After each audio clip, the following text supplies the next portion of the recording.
1000 টাকা নিয়ে আপনি বাজারে যাচ্ছেন, কোমরগঞ্জ বাজারে যাচ্ছেন। 1000 টাকার মধ্যে আপনি 500 টাকা খরচ করে ফেলছেন, আরো সদাই কিনবেন, নিত্য প্রয়োজনীয় জিনিস কিনবেন।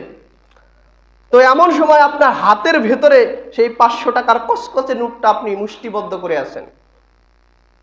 ভালো করে শুনেন, মুষ্টিবদ্ধ করে আছেন, আর 500 টাকার বাজার এক হাতে, আপনার বাম হাতে সেই কচকচে নোটটা আপনি মুষ্টিবদ্ধ করে আছেন। এমন সময় আপনার মৃত্যু হয়ে গিয়েছে। হতে পারে না? হয়ে গিয়েছে মৃত্যু। এখন বলেন এই 500 টাকার মালিককে? আপনার হাতের ভেতরে মুষ্টিবদ্ধ করে ধরে আছেন। এখন বলেন এই 500 টাকার মালিককে?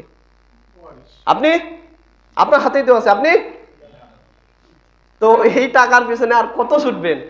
এই 500 টাকা আপনি হাতের মুঠোয় চিপটি মারি ধরে আছেন, মুষ্টিবদ্ধ করে ধরে আছেন। এখন বলেন এই 500 টাকা নিয়ে কি আপনি কবরে যেতে পারবেন?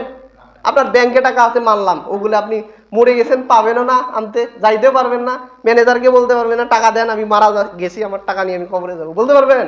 পারবেন না। আপনার হাতে টাকা, এই টাকা যদি আপনি কবরে না নিয়ে যেতে পারেন, এর চেয়ে ব্যর্থতা আর কি হতে পারে বলেন? আপনার হাতে টাকা, আপনাকে কি করবেন? মারা গিয়েছেন, সুন্দর করে ভ্যানের মধ্যে উঠিয়ে বাসায় নিয়ে যাবেন। নিয়ে গিয়ে কি করবে? একটা খাট, মসজিদের খাটকে নিয়ে যায়, সেই খাটের উপরে শোয়াবে। কি ঠান্ডা, শোয়া দিবে। আপনার দেহ থেকে কাপড় এক এক করে খুলবে, দামি কাপড়গুলো খুলবে না, না রেখে দিবে, না ওই রকমই পাঠিয়ে দিবে। আপনি 10,000 টাকার একটা জ্যাকেট পরে আছেন, রাখবে? রাখবে? রাখবে না, খুলে সাইডে রাখবে। আপনার পুরো শরীর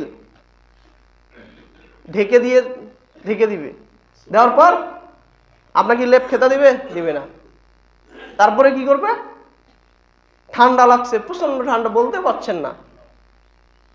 তাহলে এই অর্থ, বিত্ত সবকিছু আপনি রোজগার করলেন, মরার সময় আপনাকে লেপ দিয়ে ঢেকে দিচ্ছে না, মরার সময় আপনাকে দামি কাপড় পরিধান করাচ্ছে না।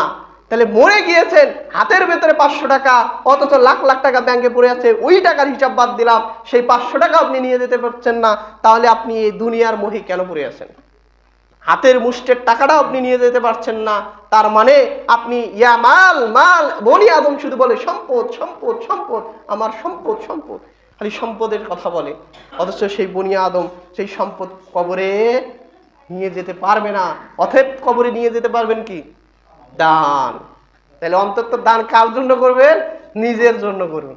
কারণ দান যেটা করবেন সেটাই আপনার সঙ্গে যাবে, কবরে থাকবে, মিজানে থাকবে, হিসাবের আগ মুহূর্ত আপনার সাথে